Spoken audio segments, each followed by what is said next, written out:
할렐루야. 오늘은 은근 패물을 구하라 라는 말씀의 제목으로 함께 말씀을 나눕니다. 오늘 본문은 아주 강팍한 바로 왕과 그가 통치하는 나라 애굽 위에 내려졌던 9번째 재앙과 또 출애굽을 허락할 수밖에 없었던 결정적인 재앙인 마지막 10번째 재앙, 즉 장자 죽음 재앙의 사이의 사건을 다루고 있는 것이 오늘 본문의 내용입니다. 즉 본문은 원래 출애굽기 10장 24절에부터 소개되었던 바로 왕의 소환 명령 직전에 모세를 향해 하나님께서 출애굽의 때가 마침내 도래되었다는 것을 알리시는 귀한 말씀입니다. 이런 맥락에서 본문은 일종의 출애굽기 10장 29절과 오늘 본문 11장 4절까지 사이에 첨가된 삽입구라고 할 수가 있습니다. 원래는 이 말씀은 10가지 재앙이 끝난 뒤에 나와야 되는 말씀인데 9가지 재앙이 끝나고 10번째 재앙이 전에 시작되기 전에 삽입된 말씀입니다. 이같이 시간 순서를 무시하고 본문에 이렇게 삽입시킨 이유가 도대체 무엇일까요? 아마도 그 이유는 피지배 민족 이스라엘의 대변자였던 모세가 그토록 확신하고 담대하게 지배민족 애굽의 최고 권력자인 바로 왕에게 출애굽을 선언할 수 있었던 근거를 밝혀주시기 위함일 것입니다. 그렇지 않습니까? 사실 모세는 미디안 광야에서 무려 40년 동안 목자로서 남들이 알아주지 않는 그런 생활을 해왔던 자입니다. 그런 그가 어느 날 당시 세계의 최강국의 통치자 바로 왕 앞에 나타나서 이스라엘 백성들을 구원해낼 것을, 그렇게 자유를 줄 것을 요청할 수 있었던 것은 이거는 직분상, 위치상, 격상 맞지 않는 무리였습니다. 하지만 전적으로 하나님의 적극적이고 절대적인 후원과 지원과 또 인도 덕분에 담대하게 바로 왕 앞에 설 수 있었던 것입니다. 그러면서 하나님께서 모세에게 뜻하지 않는 말씀을 하시는데, 오늘 여러분이 1절과 2절을 함께 읽으면서 왜 하나님이 그러셨을까라는 합리적인 의심을 한번 가졌으면 좋겠습니다.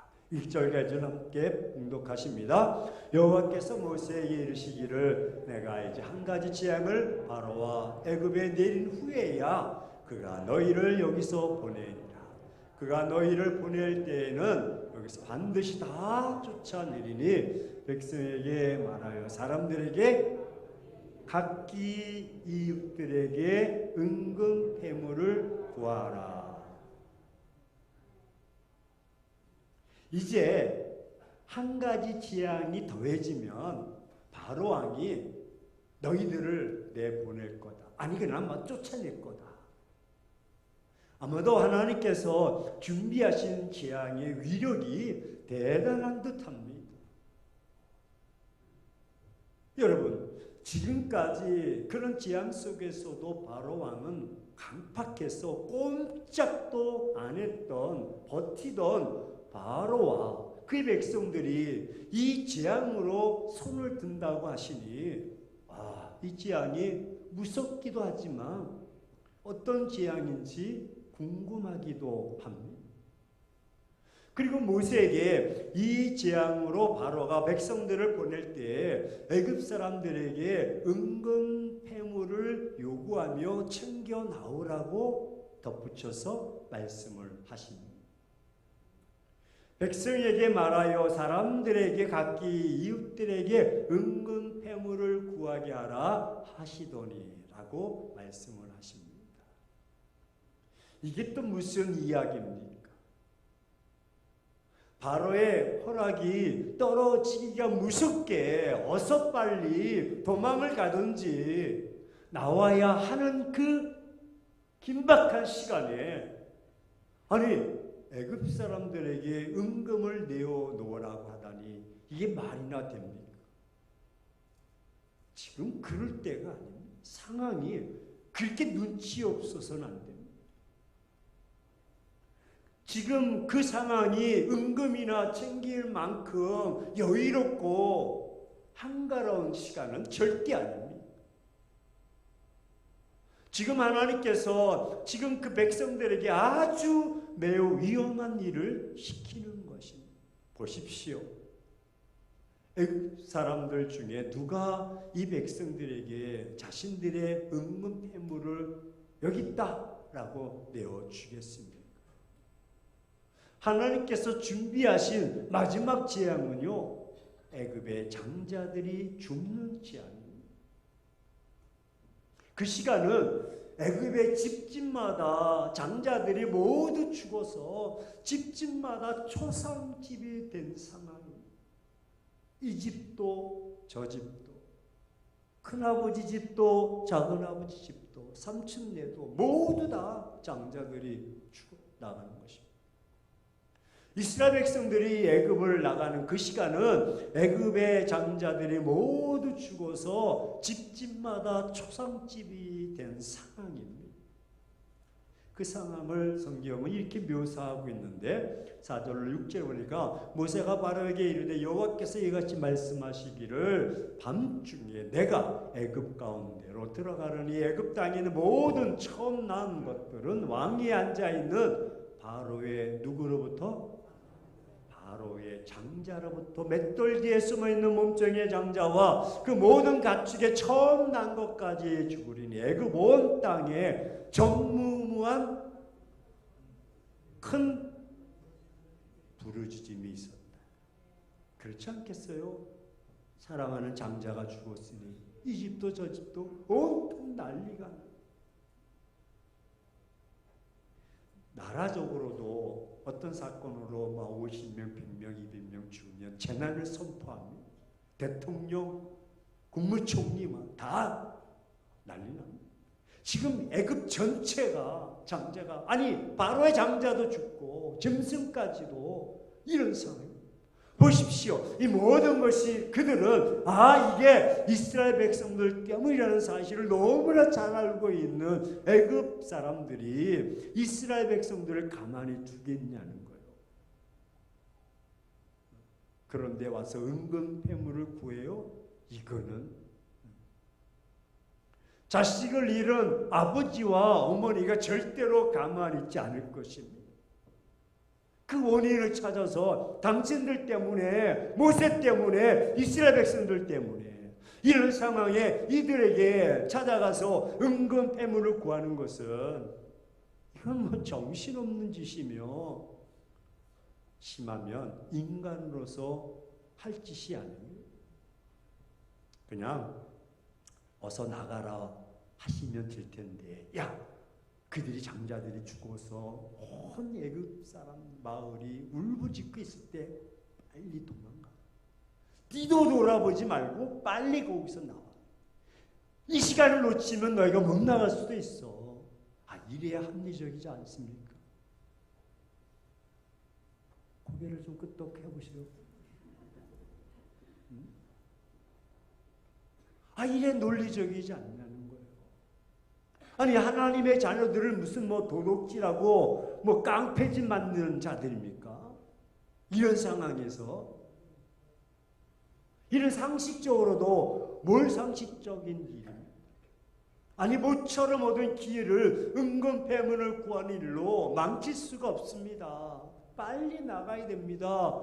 이 일을 절대로 해서는 안 되는 일입니다. 지금 장자들이 죽어서 곡하고 있는 초상집에 가서 은금 패물을 달라는 것은 이건 누가 나섰어도 말려야 돼. 지금은 그럴 때가 아닙니다. 은금 패물은 나중에 구하면 되고 나중에 찾으면 돼요. 지금 우리가 빨리 나가야 될 시기입니다. 라고 해야 되지 않겠습니까?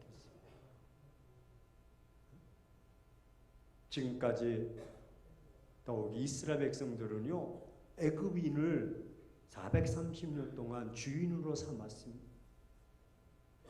아무리 하나님의 명령이라도 수백 년, 수십 년을 섬기던 주인을 향해서 주인이 지금 곡하고 부르짖고 있는데 이런 일을 하지 쉽지 않습니다. 적어도 양심이지. 근데 왜 하나님은 이런 위험한 일을 지금 시키는 것일까? 아니, 이 상황에 은근 패물이 목숨보다 귀중하다는 말입니까? 이해가 가지 않습니다. 납득이 가지 않습니다. 빨리 뒤도 돌아보지 않고 나와야 되죠. 하지만 여기에는 이렇게 하신 하나님의 이유가 있습니다. 하나님은 자기 백성들이 그동안의 수고와 땀을 결단코 헛되이 여기지 않는 분이십니다. 하나님은 자기 백성들에게 깡패가 되라고 도둑놈이 되라고 하지 않으십니다. 그동안 애굽 사람들 위해서 수고한 대가를 정당하게 요구하며 그 대가를 당당하게 받아 가지고 나오라고 말씀하십니다. 마땅히 받아야 할 것을 받으라라고 하십니다. 그러시면서 하나님은 상황을 전개시키는데 지금 그들이 곡하고 난리 났습니다. 하나님은요 3절을 읽으시면서 하나님 어떻게 일하셨는가 보십시오. 같이 한번 읽습니다. 여호와께서 그 백성으로 애굽 사람의 은혜를 할렐루야. 이런 상황에 하나님은요 애굽 사람들에게 곡하고 있고 장자가 죽어서 지금 온통 온 마을이 온 나라가 초상집이 되었는데도 하나님 그들의 마음을 잘 움직여서 이스라엘 백성들에게 은혜를 받게 하셨다. 은혜를 받게 하셨다. 누가 하셨다? 모세는요 많은 사람을 위대하게 하시는 거예요. 하나님은 그 백성들에게 애굽 사람들에게 은혜를 받게 하시는 거예요. 하나님이 그렇게 하셔요. 이런 애굽인들이 하나님의 강권하심으로 그동안 종으로 부렸던 세월을 은근 패물로 보상하도록 하십니다. 그들로 하여금 억지로 도둑질하고 강탈한 것이 아니라 스스로 자신들이 지불하지 않는 것을 내어주게 하신 것입니다.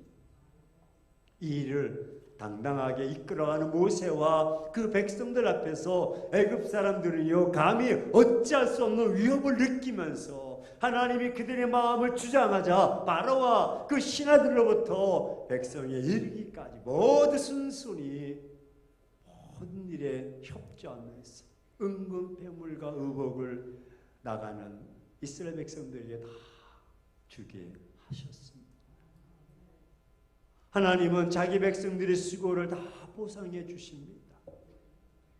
물론 이것은 애굽 사람들이 이스라엘 백성들에게 은근 패물을 순순히 내어줄 것을 전제한 말씀이었습니다. 실제로 여러분 애굽 사람들은 이스라엘 출애굽의 당시 이스라엘 백성들에게 요구대로 다 은근 패물을 내어 주었습니다.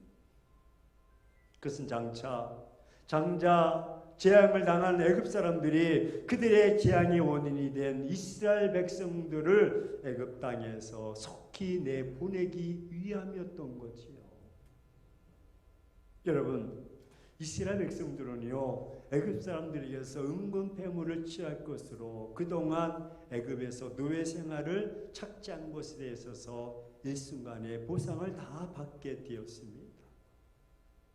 그렇습니다. 이스라엘 백성들은 자신들이 애굽에서 노예 생활하면서 여러분 착취당한다고 생각했지만 하나님은 그들의 수고를 다 기억하고 계셨다.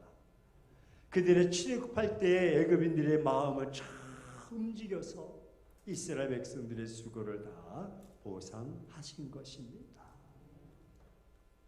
여기서 보듯이 하나님께서는요 자기 백성들의 수고를 다 갚아주시는 하나님이십니다.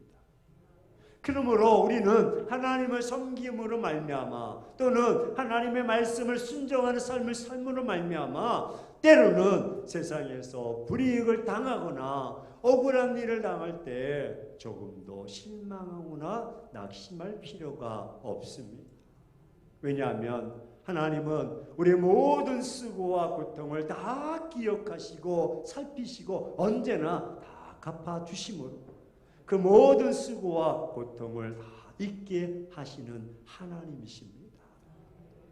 특별히 하나님께서는요, 이 세상 마지막 때에 친히 성도들의 눈에서 모든 눈물을 다 씻어주시고 하늘 영광으로 덧입혀 주심으로 성도들이 이 땅에서 믿음으로 말미암아 흘린 눈물과 그 수고와 그 땀과 그 모든 것을 완전히 보상해 주실 것입니다. 그러므로 우리는 비록 이 세상에서 믿음으로 말미암아 많은 수고를 하고 고통을 당한다 할지라도 하나님께서 다 갚아주실 것을 믿으며 끝까지 믿음의 수고를 다해야 될 줄로 믿습니다. 여러분 데살로니가후서 1장 6절로 7절 한번 보실까요? 같이 한번 읽습니다. 시작. 너희로 환난을 받게 하는 자들에게는 환난으로 갚으시고 환난을 받는 너희에게는 우리와 함께 안식으로 갚아. 하나님의 공의는요, 우리가 이 땅에서 환난을 받게 되면 환난을 주는 자에게 하나님 환난을 줍니다. 하지만 환난을 받은 우리에게는 하나님께서 안식으로 갚아주실 줄로 믿습니다. 이것이 하나님의 공의요, 이것이 복인 것입니다. 하나님은 자기 백성들의 수고와 땀을 절대로 잊지 않으십니다. 어떤 상황 속에서도 수고의 대가는 반드시 누리게 하십니다. 사랑하는 행복한 교회 성도 여러분, 신앙생활 할 때에 섬김과 헌신은 때때로 우리를 힘들게 합니다. 그래서 섬김과 헌신을 자원하는 자가 많이 없습니다. 왜냐하면 힘들기 때문입니다. 고생이 싫다는 것입니다. 수고와 땀을 흘리는 일보다는 그럴듯한 모습으로 사람들에게 대접을 받고 또 인사를 받는 일을 더 좋아합니다. 왜? 언제 끝날지 모르는 섬김과 헌신은 우리를 때로는 지치게 하고 피곤하게 하기 때문입니다. 그리고 섬김과 헌신 때문에 심지어는 교회를 떠나는 자도 있습니다. 안 하면 할 사람이 없고 계속 하자니 지치고 피곤하니까 차라리 그냥 교회를 떠나자 하는 것이죠. 그 결과 현대 교회는 할 일은 많은데 일꾼이 없습니다. 또한 섬김과 헌신의 사람들은요, 종종 다른 사람들로부터 업신당하기도 합니다. 아유, 저 사람은 직분이 약해서. 그래서 이것 때문에 시험과 근심이 떠나지 않기도 합니다. 섬김과 헌신의 사람을 다른 사람들보다 모자란 사람으로 생각합니다. 어떤 경우에는 당연히 저 사람은 저런 짓궂은 일, 하찮은 일, 손에 물이 닿는 이런 일을 해야 돼. 그러면서 누구도 한 사람도 도와주지 않고 거들떠보지 않습니다. 당하는 사람에게는 아주 큰 시험과 시련입니다. 하지만 묵묵히 섬김과 헌신한 자들에게는 놀라운 일들이 준비되어 있는 줄로 믿습니다. 하나님의 보상이 기다리고 있습니다. 하나님은 결코 이런 자들을 외면하지 않으십니다. 보십시오. 애굽에서 학대받으며 종살이했던 이스라엘 백성들을 생각해 보세요. 이들이 섬김과 헌신에 대한 결과를 누가 기대나 했겠습니까? 내 아버지도 내 할아버지도 내 조상도 노예요 종이었고 내 자식도 내 손자도 다 노예요 종이었습니다. 애굽인도 이들의 섬김과 헌신을 모르는 척했습니다. 그럼 너희들은 종이야, 너희들은 노예야, 당연히 해야 돼. 반면에 이스라엘 백성들도 보상 따위는 전혀 생각하지도 못했습니다. 나는 이렇게 힘들게 살지만 내가 힘들게 삶으로써 내 자식들은 보상을 받아서 이 애굽에서 나갈 거야. 어디 성경에 있습니까? 이런 이들에게 은근 패물을 자신의 수고와 노력만큼 주시니 얼마나 놀랍겠습니까? 하나님은 자기 백성들의 섬김과 헌신은 반드시 기억하시고 갚아주십니다. 우리는 하나님의 보상에 대한 분명한 믿음을 가져야 됩니다. 그 성경은 말씀하고 있습니다. 눈물로 씨를 뿌리는 자는 반드시 기쁨의 단을 주시듯이 말입니다. 우리의 땀과 수고와 아픔을 아신 하나님은 반드시 합당한 결과, 합당한 열매로 책임져 주시는 것입니다. 따라서 믿음의 수고를 멈추지 마십시오. 혹 지금 시험에 빠져서 넘어져 있다면 벌떡 일어나십시오. 수고가 없이는 대가도 없습니다. 믿음으로 섬기고 헌신하면 그 결과는 하나님께서 책임져 주시는 것입니다. 하나님께서 주시는 상급을 여러분 기대하십시오. 하나님께서 보상하실 수 있도록 믿음의 헌신의 그릇을 준비하십시오. 때로는 사람의 칭찬과 보상은 잠시 위로와 힘이 되기도 합니다. 하지만 이것을 너무 의지하시면 하나님께 받을 상급이 없을지도 모릅니다. 하나님의 보상은 은근 패물과 애굽의 값진 의복들이었습니다. 그렇습니다. 꿈에도 상상 못할 것들로 하나님 상급으로 주셨습니다. 하나님의 최고의 것으로 수고와 헌신의 대가만큼 하나님이 주십니다. 하나님의 결과를 아는 사람은 절대로 지치지 않고 낙심하지 않고 포기하지 않습니다.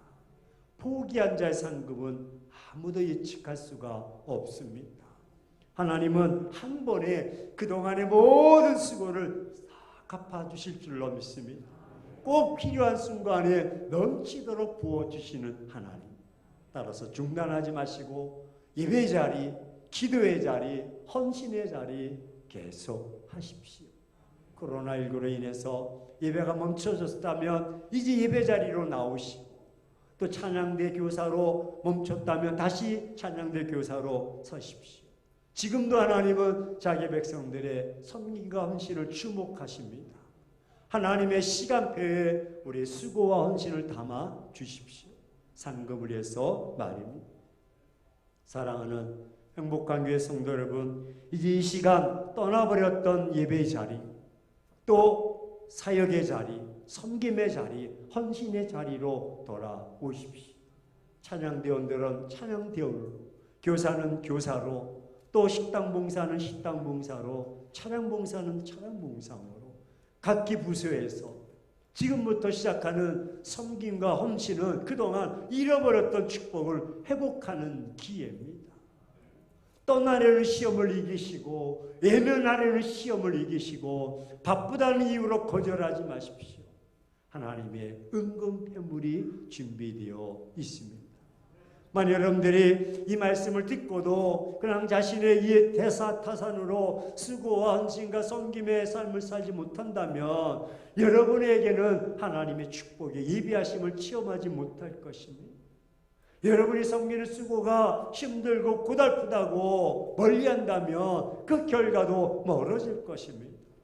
여러분에게는 아무런 상급도 예비되지 못할 수도 있습니다. 하지만 여러분들이 이 말씀을 듣고 자신의 이보다 하나님께서 우리에게 주신 그 선물과 사역과 달란트를 생각하면서 하나님만을 섬기며 또 헌신하고 봉사할 때 그 봉사를 기억하시고 살피시고 복 주시는 하나님, 그 수고와 눈물과 고통의 대가를 하나님께서 보상해 주실 것입니다. 역사의 참 주인 되신 하나님께서 기억고 이 일을 기억하실 것입니다. 그리고 반드시 그 결과에 따라서 상급과 복을 주실 것입니다. 은근 패물로 예비해 주실 것입니다. 여러분이 헌신하고 수고한다면 여러분을 위해서 노심초사하시는 하나님께서 은혜의 손길로 채워 주시고 갚아 주실 것입니다. 여러분이 섬기는 그 현장에 영원토록 지켜보시면서 도와주시고 마침내 여러분 알고 기쁨의 결실 또 풍성함이 넘치도록 주실 것입니다. 자, 이제 결단합시다. 지금 이 시간 여러분의 시선이 멈추는 곳에서 하나님의 일에 수고하고 헌신합시다. 찬양대원은 찬양대원으로 돌아오시고 교사는 교사로 각종 직분대로 사역대로 돌아오십시오. 헌신하십시오. 기도의 자리면 예배의 자리면 헌신하십시오. 그 길은 고난의 길이 아닙니다. 그 길은 축복의 길입니다. 그 길은 상급의 길입니다. 그 길 끝에는 마침내 좋은 결실로 예비하시고 준비하고 계십니다. 현실의 고난을 바라보지 말고 그 끝을 바라보면서 믿음으로 달려나가기를 주의 이름으로 축원합니다. 하나님의 상급이 하나님의 축복이 의의 멸관으로 생명의 멸관으로 예비되어 있는 줄로 믿습니다. 이것을 바라보면서 다시 한번 헌신하며 충성을 다합니다.